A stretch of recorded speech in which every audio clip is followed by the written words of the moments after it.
Hey everybody, it is Callus. As you guys know, we have the Callus Invitational play-ins going on, and then the main event of Callus Invitational 3 is going to start on August 5th. So there's going to be a lot of games from that tournament coming up in the very near future. So I don't want to completely overload you guys with that.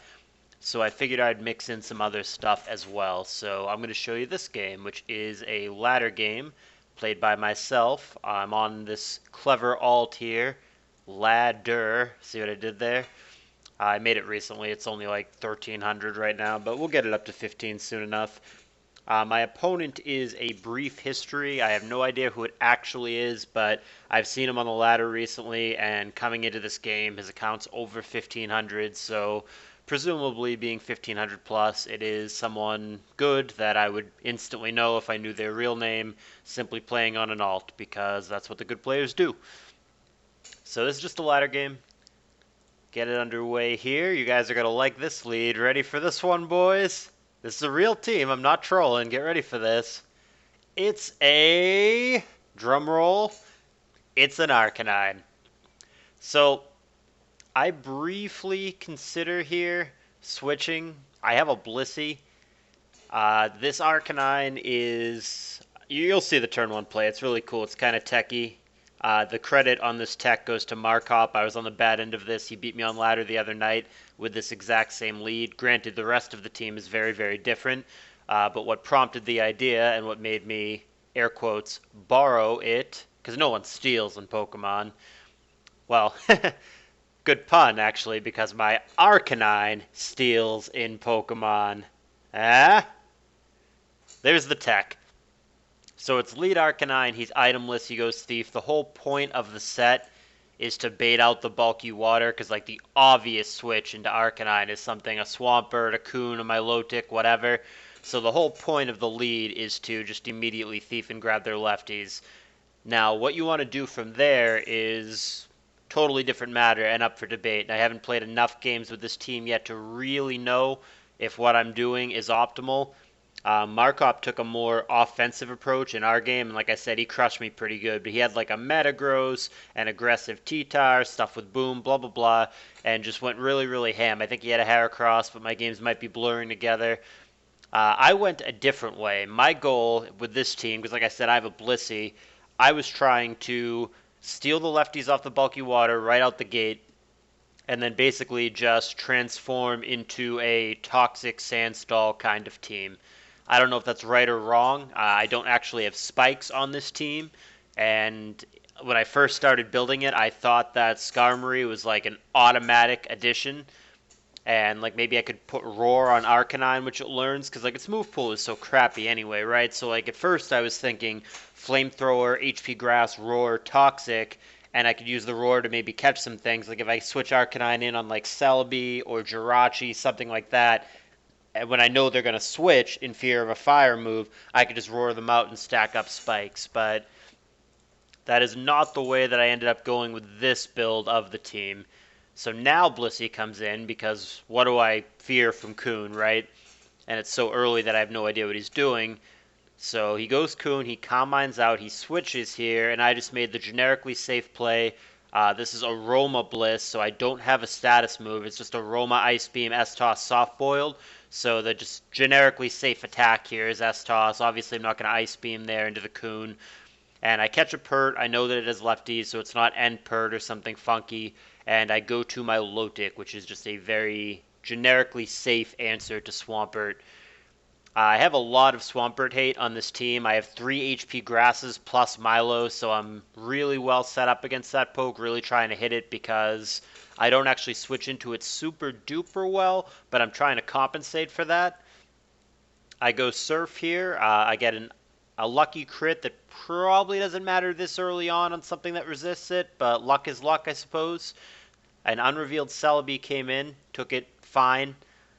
He Calm Minds up, and at this point, I realize, or at least suspect, what I'm playing against, just based on what he's shown. I mean, it could still be something else, but it looks to me like a Calm Mind spam team of sorts. Maybe not in the traditional sense of like 4 Calm Minders plus Dugtrio, but it could easily be 2 or 3 Calm Minders plus Dugtrio. It certainly looks that way. Gengar being a lead, too, also kind of tips you off that maybe it's got Boom. Gengar lead is not super common these days. Way back in the day, in like 2011, 12, 13, Gengar lead was very, very common, and that's before Pursuit Tower was remotely a thing. But that has declined rapidly because now with common leads like T-Tower and Zapdos, Gengar doesn't love either of those matchups, and as such, it has really become less popular in the lead position. So offensive Celebi, if that's what it is a poke that this team, in theory, handles fine because I have a Blissey. What I need to watch for is not getting my Blissey either boomed on, trapped with Dugtrio, on the bad end of a crit, into a Swampert Focus Punch, whatever. Basically, I need to keep the Blissey safe. If the Blissey were to die, then the offensive Celebi all of a sudden becomes a bit of an issue. But right now, the plan is just to go for Toxic and then switch to Bliss and be safe. So the crisis is averted for now. He's actually going to switch out, and he's going to catch Blissey. So now kind of the mind game begins of, does he have the balls to just boom right now? And if he does he boom into thin air? Does he boom into T-Tower? Whatever. He outplays me on this turn. He goes straight for the boom. I don't get out of the way. There's obviously some good scenarios there where, like, I switch to T-Tower and he booms into that, or he booms into something that's not important in the matchup, such as my last Pokemon Claydol. But that did not go the way that I wanted it to go, so I'm going to lose Blissey here. It is a 1-for-1 trade. I don't just lose it for free, but I would say very, very safely that in this specific matchup, my Blissey is way more valuable to me than the Gengar is to him. I do have like a secondary kind of sort of special wall in this specially bulky Zapdos, but it's definitely not the same as Bliss. It helps, but it's not the same. So the Zapdos set here is Thunderbolt, HP Grass, Rest, and Toxic. So the reason I went for Toxic there is because it's just generically safe. Out of the things that I had seen, the Coon, the Pert, the Celebi, the Dugtrio, we still don't know the last poke, any of those are Toxic vulnerable, so you really can't go wrong. Sure, I could have gotten cute with HP Grass, and in this instance it would have worked, it would have hit the Pert, but what if it just hits Celebi? Or same thing, what if I go Thunderbolt and I'm trying to hit Coon, it just hits the Swampert or the Celebi? It just felt like the universally safe play where as long as it hits, I get some kind of advantage out of it, was going for the Toxic, which is why I did it that way. It does connect, and here it comes. So this turn, it's just a prediction. It's I do have HP Grass, like I said, so do I just go straight for that? Do I think he's going to switch? Do I go Thunderbolt, try to get cute? Do I go Toxic again, trying to catch a switch? But ultimately, I just go for the HP Grass. The reason for that being, I just don't see, again, I don't see a lot of downside to it. If he stays, he just dies, right? What's the worst thing that could happen if I HP Grass? He goes to Celebi? Okay, fine, no big deal. I just stay in and Toxic again, right? Or like, if he goes to Coon and I get that with HP Grass, that's fine. Remember, it doesn't have leftovers anymore because I stole them, so I mean, all the damage is going to add up on him. And then, is he really going to switch Coon into Zapdos? I can just stay in and Thunderbolt. And then, same thing, if he goes to Dougie and I hit that with Toxic, that's fine, right? Or HP Grass, rather. I'm totally okay if that's the way it plays out. So it just felt, I mean, I don't know what his last is right now, but it just felt like there was not much of a downside to just flinging the HP Grass out there. There's not anything super bad that can happen. And if he stays in, which, as you see, he did, then it just dies. So that's fine. I've got a 5-4 lead now. So he goes back to Celebi, which is definitely, again, without knowing what his last poke is, definitely right now Celebi's the poke that I'm the most worried about because my hard counter for it, the Blissey, is no longer with us thanks to me being outplayed. So there's the Calm Mind, and I again have to just resort to Toxicking it. I could take a Psychic or two. It is specially bulky Zapdos, but the problem is I can't actually hurt the Celebi in the meantime. I could just fling Thunderbolts back at it. I mean, Toxic is my offense here. I see this opportunity to dip in T-Tower, and this actually ends up being a crucial turn in my opinion. This was really good because I predicted the Psychic correctly, because that's just the obvious thing to fling at the Zapdos. He's not going to Giga Drain it or HP Fire it, and there's just no reason, given what I've shown, for him to HP Fire and change it up. It's just not a good play on Arcanine or on Milo, so it would just be really random and janky to go HP Fire there. Giga there is, I mean, that would have been a pretty money prediction, but that's a hard call to make. Me going Milo there is unlikely, He could just Psychic into it at +1. It would take a nice little chunk from 90, and then he could just follow up with Giga Drain. He's obviously faster than me, so it doesn't make a lot of sense for me to go to Milo there. So just from where he sat, it would not make a lot of sense to just go Giga there. He didn't even know I had the tower. It was unrevealed. So I thought Psychic was a fairly safe bet, and I felt confident making the prediction on this turn. It also crucially gets Sand Up, which is not only going to speed up the killing of the Coon, because remember, it doesn't have lefties, so now it's really on a clock, but it's actually going to directly help me right now, too, because I want to get this Celebi dead with the residual damage as fast as possible, since I can't actually really hurt it anymore, other than, like, maybe kind of sort of Arcanine. I was banking pretty heavily on the Bliss, so me losing the Bliss is definitely making this Celebi far more dangerous than it should be. So I'm actually going to immediately switch right out. So I brought T-Tar in, and then I'm going to pull it right back, trying to bait the Giga Drain. So I go Zapdos here. This actually works out well, even though this wasn't the play that I had in mind. I wanted him to Giga into it, but this works out fine also. Maybe he thought I was DD Tower or whatever, and he was responding immediately with a water, so it's kind of a win-win. If he goes to his water, that's fine. If he had just gone Giga, that's fine too. So I get the tempo back because of this, and I just go straight Thunderbolt this time. I'm not going to get cute and go for Toxic and risk him getting me with an Ice Beam or critting me or freezing me or whatever, or maybe my Toxic misses and he gets a free Calm Mind. I thought it was right in that instance to change it up and take the more aggressive route, especially because, as we've covered, the Coon does not have his leftovers. So here he goes straight Psychic. No big deal, 29%, I take it fine. But he gets a Specs drop, which in this situation is kind of annoying. I mean, it doesn't directly force me out. I could still take another one, but it would really hurt now. And it kind of sort of forces me out, so I take the safer route to Arcanine here. I don't want to get caught and let him Giga and get free recovery if he gets cute. And I'm glad that I didn't, because he did go Giga into Zapdos there, maybe thinking I was going to try to get cute with T-Tar again. So that was a good prediction on his part, but I was one step ahead there and didn't allow that to happen. I went straight Arcanine here, and now I have the ability to pressure him with either a Flamethrower, a Toxic, whatever I want to do. I do go straight Flamethrower. I'm really, truly worried about that Celebi and want it gone. And now some 10% BS goes my way where I get a burn on this Coon. So this thing is just being punished in every way. He's got the sand and the burn and no lefties. This Coon is not long for this world. But in the meantime, I'm obviously not going to keep Arcanine in against it. He makes a nice switch in, switch out. Had I kept Arcanine in and just gone Flamethrower there, which is a really hard play to make, he would be in a great position against Celebi, but instead I make the obvious and safe switch against the burning, suffering Coon, and went to Milo, who really can't be hurt by it, and that's going to allow Celebi to do what he wants for free. I have to go to Zap. That's my best option here. I guess I could have gone to Arcanine, but I don't know that he lives two unboosted Psychics. I thought that this was a safer play, but upon actually reviewing it now in hindsight, it might have been okay to go Arcanine there. I'm not sure what would have happened. If I had just gone straight Arcanine right now, he goes Calm Mind. Yeah, I'm probably fine. I probably live +1 Psychic, and then I get him back with a Flamethrower, and that plus the Sand kills him. So it actually might have been a mistake not to go to Arcanine there. I think I just need more practice with Arcanine in general. Not a poke that I have played a whole heck of a lot with, admittedly. But I think that actually was a mistake now in hindsight. So there is the Psychic getting Zapdos. I go Toxic again. Yeah, this line of play is not as good. So I'm glad I'm reviewing this game. The Arcanine actually would have been better, because now I have to play the game where I am trying to outpredict him and dancing around this thing with Toxic and taking a beating on all my stuff in the meantime, whereas the Arcanine I think would have been a more proactive solution, because this is not as good now. So now it comes in, right?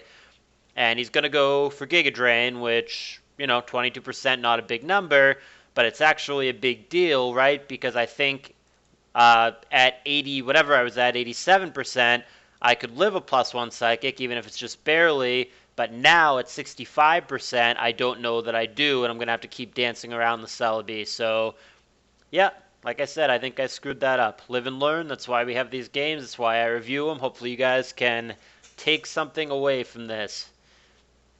So there is Psychic, that's going to knock out Arcanine. That's going to bring us to a 4-4 situation. I really still don't have a great follow-up for Celebi.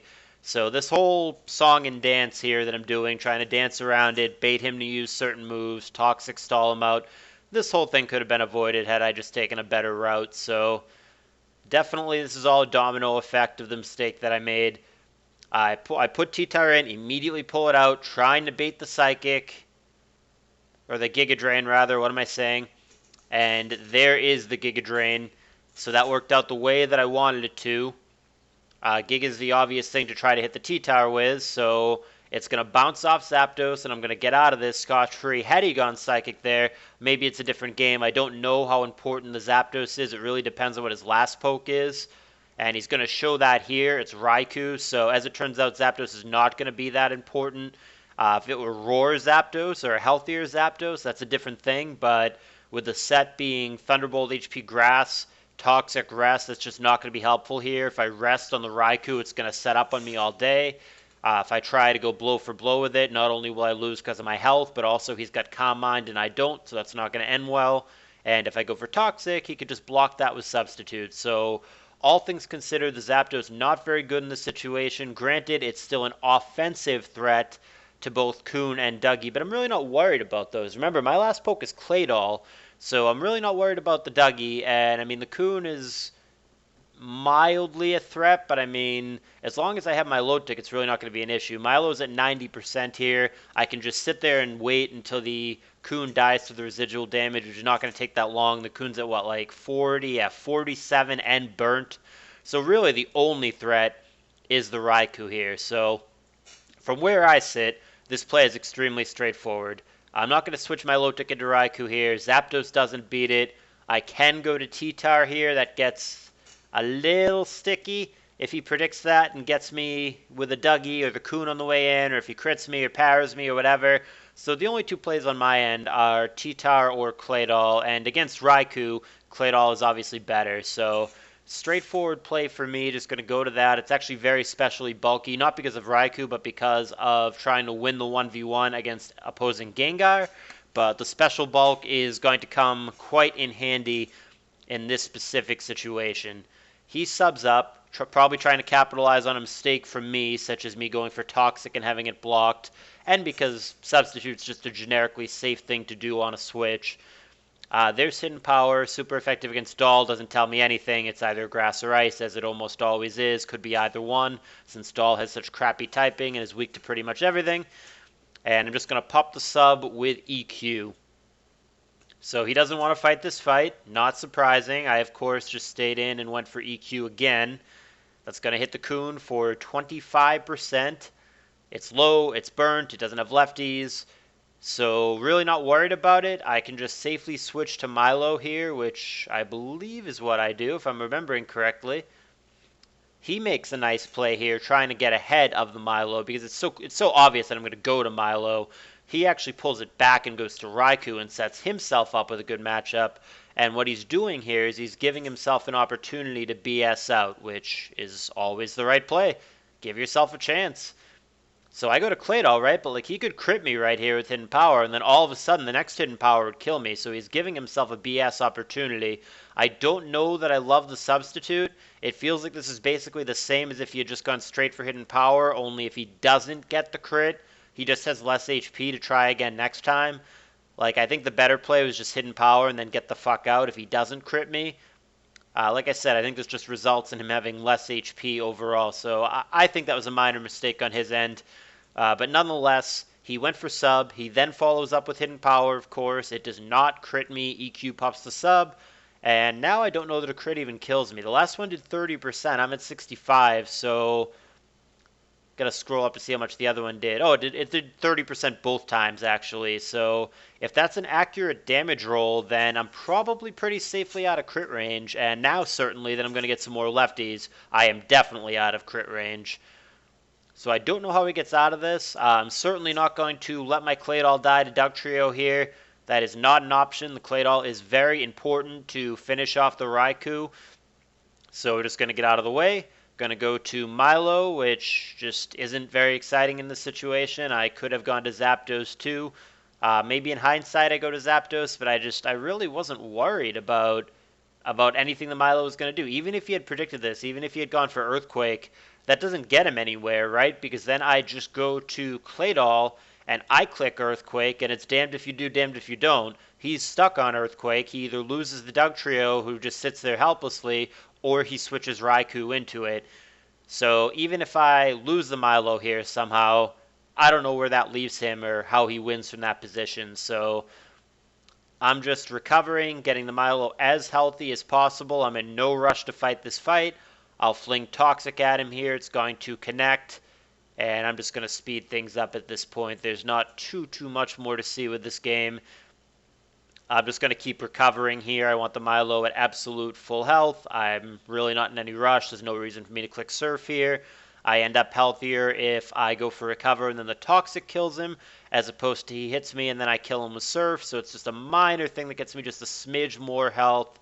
He gets away from it, goes Raikou here. Here's the sub. I see 0 point of that. Again, I think he's just hoping that I go for Toxic like an idiot, but I am not that bad at Pokemon. Of course I'm clicking Surf.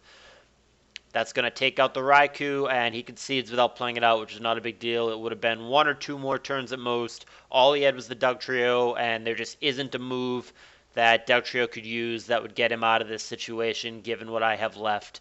So he is going to concede.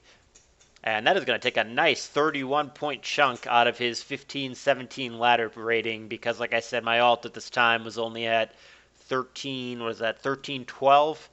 It's a new alt. I just made it yesterday. What do you want from me, boys? But yeah, I wanted to show you guys that game. Like I said, there's going to be a lot of Callous Invitational stuff coming up, and I didn't want to absolutely flood you with that. I mean, I'm going to absolutely flood you with that, but I wanted to give you at least a couple of other things to check out in the meantime. So I thought this was a cool ladder game, relatively short, but I don't know that I've ever used Arcanine on this channel, ever, even in the good old days before I deleted everything. So yeah, now you've got me playing Arcanine, and I don't know that it was like MVP by any means, but so far in the games that I've played with it, it's been good. And like I said, Markov smashed me with it the other night, so I don't know. I kind of like it. I'll keep testing it though. In the meantime, thumbs up if you liked it, but more importantly, please resubscribe. I need to get my subs back up. I cannot even reclaim my URL until I get back to my amount of subs, which is 100. So we're like halfway there, but still a way to go. Please resubscribe. Tell your friends about the channel. I'm alive. I'm back in action. There's going to be a lot of good shit to check out with Callous Invitational. So stay tuned, and I will see you guys next time.